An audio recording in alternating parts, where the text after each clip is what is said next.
Wow, on peut faire tout ce qu'on veut avec cette pâte feuilletée. Alors j'ai entendu des drôles de choses, des pâtes rapides et tout ça, il n'y a pas vraiment de pâte rapide. Vite et bien, ça n'a jamais été fait bon ménage. Donc moi je vais vous proposer aujourd'hui, c'est de vous montrer la pâte feuilletée comme le font le trois quarts des boulangers pâtissiers en France. Après, peut-être une autre fois, je vous montrerai vraiment pour faire une pâte rapide, mais honnêtement, ça ne vaut pas une pâte traditionnelle. Donc, pour commencer, on va prendre 1 kg de farine de type 55. Donc là, j'ai 1 kg tout préparé. Pas toujours, hein, d'ailleurs, le kilo, mais là, en l'occurrence, on a 1 kg. Ensuite, on va ajouter 18 g de sel. Donc en principe à creux de main comme ça, c'est à peu près la bonne proportion. Voilà. Ensuite, je vais y ajouter 100 g de beurre que j'ai préalablement ramolli légèrement, mettre en pommade pour éviter que ça me fasse des grumeaux dans la pâte, parce qu'après, lorsqu'on va tourer, on le verra tout à l'heure, ça risque d'occasionner des grumeaux des gros grains dans la pâte, et en fait ça pourrait repasser après au travers du tourage. Donc il faut mieux éviter ce genre de problème. Voilà.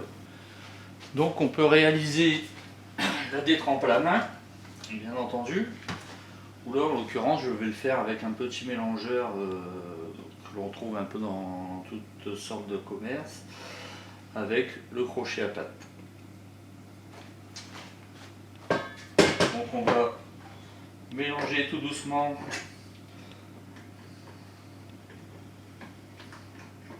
on peut le mélanger tout doucement avec le crochet.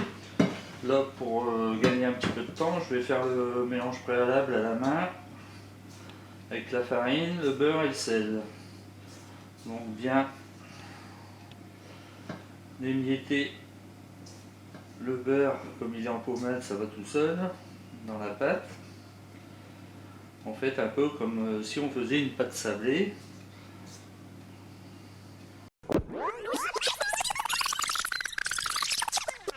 Donc ça va permettre un petit peu au gluten, lorsqu'on va faire le tourage, de s'allonger un petit peu plus facilement. Et puis ben, ça donne aussi un goût de beurre déjà dans la pâte.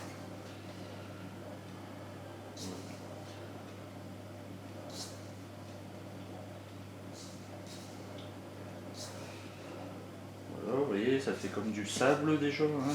C'est un peu le principe de la pâte sablée de toute façon. Ça c'est pour éviter de donner trop de corps d'abord après en mélangeant. Voilà.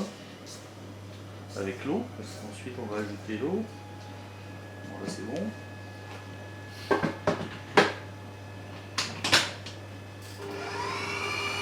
Donc ensuite pour l'eau, on prend de l'eau bien fraîche. Bien fraîche parce que ça permet ensuite au pâton de détendre plus facilement.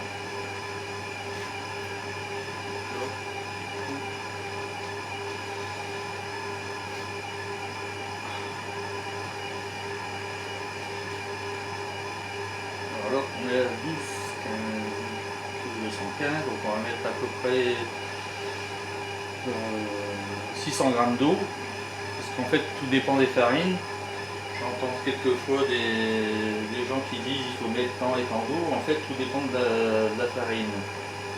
On a des farines qui absorbent plus ou moins d'eau, tout simplement parce qu'elles sont plus ou moins riches en gluten et qu'elles absorbent plus ou moins d'hygrométrie. Donc on ne peut pas vraiment dire sur des quantités aussi infimes qu'on va mettre exactement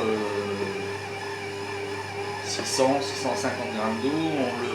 On va le voir un petit peu au juger. Donc après on va tout doucement pour mettre l'eau, éviter de faire tourner sans eau, sinon on brûle ce qu'on appelle le réseau protéique, le gluten. Même si c'est un feuilletage, il faut mieux éviter de trop tourner sans eau. Donc bien sûr l'opération que je fais là, on pourrait très bien la faire à la main aussi.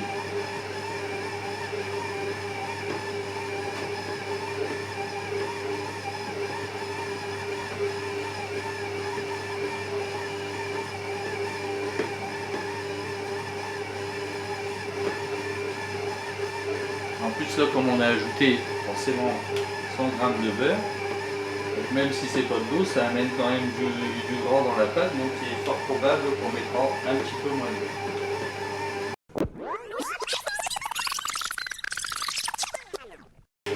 Donc on laisse bien. Dès que la pâte est décollée du fond, en général, on a la bonne consistance de pâte. Parce qu'un feuilletage, ça demande quand même une pâte un petit peu plus ferme que par exemple une pâte à 300.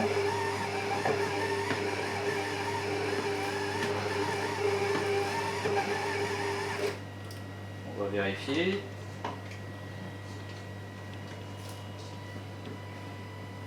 C'est pas mal. Donc en fin de compte, si on regarde en eau ce qu'on a mis, on était à 1225.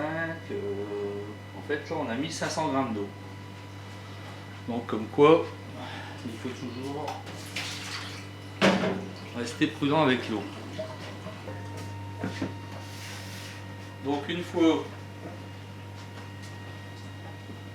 qu'on a notre détrempe de faite, on va faire une boule avec sans trop la travailler. Voilà. Donc on obtient comme ça un pâton. Il fait juste 1,6 kg.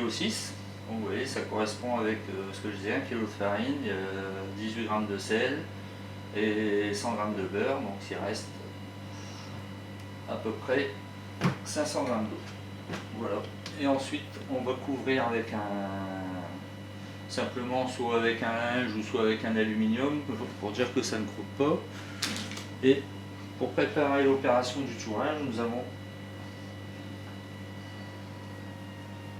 incisé les pâtons légèrement comme ça, ce qui servira après, vous le verrez, dans le tourage, pour laisser une boule de pâte au milieu et on va étaler le pâton en froid. Et on verra après la détente, on va laisser reposer à peu près 20 minutes. Voilà, donc ensuite j'ai préparé, on peut mettre bien entendu tout au beurre, mais personnellement je préfère faire moitié beurre, moitié margarine. Donc j'ai pris tout simplement de la margarine Astro, 625 g, 325 g pardon, et 325 g de beurre que je vais manier, c'est-à-dire que je vais les mélanger afin d'obtenir un beurre homogène. Alors pourquoi je préfère prendre un peu de margarine? Tout simplement parce que la margarine est beaucoup plus élastique que le beurre et ça permet lors du tourage de gagner en élasticité dans les tours, ce qui fait qu'on a un beurre qui est réparti plus uniformément. Et du fait on aura un feuilletage qui sera beaucoup plus régulier. Voilà. Pour commencer avec un rouleau.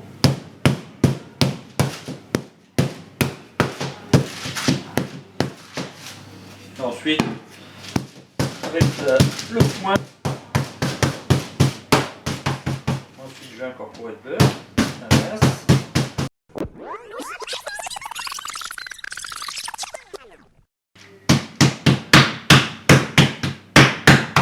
Voilà, on a notre beurre qui est bien homogène, donc maintenant on va le réserver au réfrigérateur pendant un quart d'heure, 20 minutes, le temps de pause du pâton, voilà, de la détrempe. Donc voilà, nous allons reprendre notre pâton, donc on l'a laissé reposer une bonne demi-heure au frais. Il fait frais ici, on n'a même pas eu besoin de le mettre au réfrigérateur. Donc voilà. Donc, comme tout à l'heure je le disais, on a laissé une petite épaisseur sur le milieu. Donc on va faire une croix avec la détrempe. Alors pourquoi on laisse une petite épaisseur sur le milieu? Bien tout simplement pour avoir un feuilletage et un tourage régulier. C'est-à-dire que je m'explique. Comme on met le beurre sur le milieu, automatiquement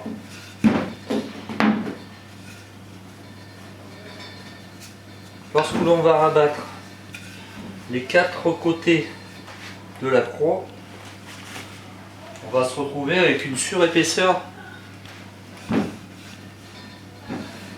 sur le dessus.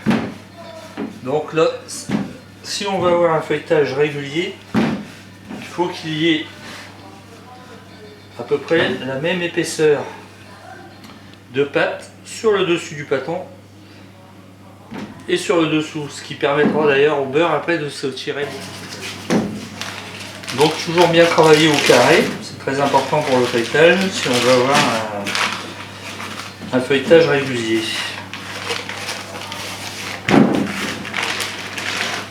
Comme vous voyez, on a le carré de beurre déjà. Donc là on va simplement aller un petit peu sur le dessus, ce qui permet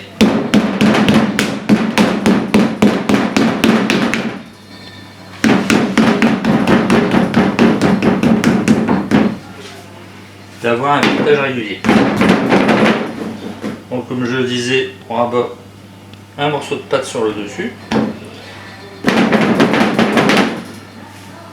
2, 3,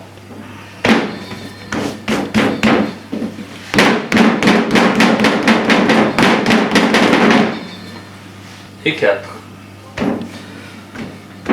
Donc vous voyez, on a toujours dans l'esprit du carré, qui permet d'avoir le feuilletage le plus régulier possible.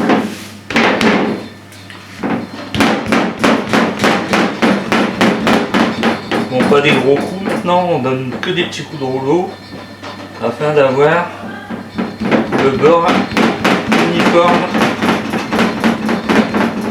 dans la pâte.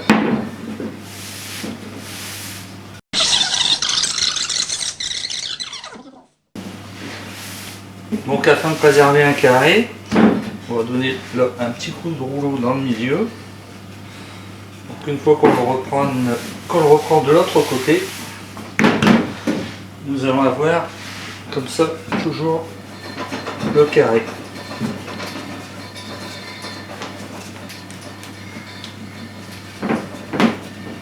Donc on va donner 2 tours simples. Donc pour étaler, c'est toujours mieux d'étaler en face de soi, comme ça on a plus de force. On peut éventuellement même le faire glisser là. On voit déjà qu'on a quelque chose d'uniforme. Voilà.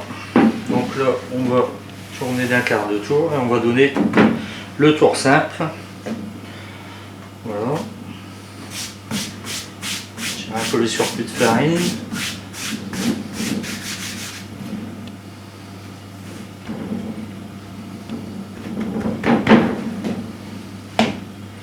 Donc au premier tour, c'est pas utile d'être au carré. Par contre, dès le deuxième tour, on va s'arranger pour être au carré.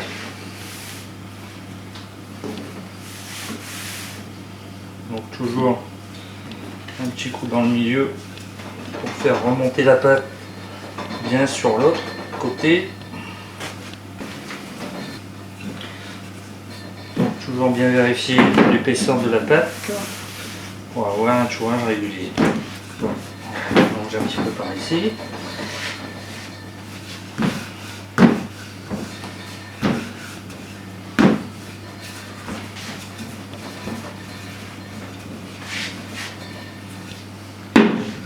Donc toujours garder le sens du pliage dans le même sens pour ne pas défaire les tours. Voilà. Là on va donner le deuxième tour.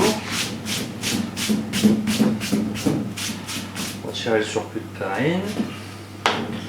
Et voilà. Et là on a un pâton à 2 tours. Et comme je le disais tout à l'heure,